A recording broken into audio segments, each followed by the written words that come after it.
नमस्कार। कफरोग की चिकित्सा के बारे में बोल रहे थे। उसमें मैंने बोला कि त्रिकटु इंपॉर्टेंट है। त्रिकटु ये दवा है, इसमें 3 दवा है उसके अंदर भी, सुंठ, मिरी और पिप्पली। इन 3 दवाओं का अच्छे खासा उपयोग कफदोष के व्याधियों में करना है।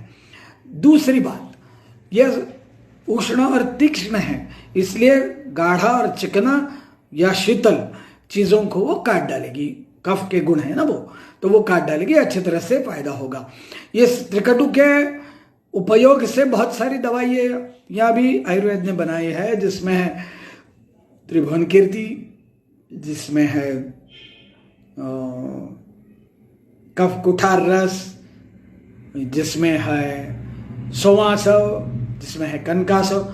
तो त्रिकटु का यूज करके ऐसी बहुत सारी दवाइयाँ आयुर्वेद में बनी हुई है। और यदि आपके बॉडी के अंदर सेल्स ज़्यादा बढ़ के कफ रोग हो रहा है, मतलब जो ट्यूमर वगैरह बताया वो यदि हो रहा है, तो आपको यूज करना है कांचनार। और कांचनार का गुगुल भी मिलता है, वो उस प्रकार के कफ रोगों में उपयुक्त होता है।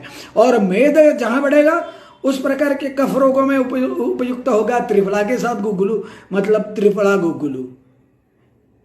ठीक है, तो इस प्रकार कुछ दवाइयाँ बता दी, वैद्य की सलाह से लेना है।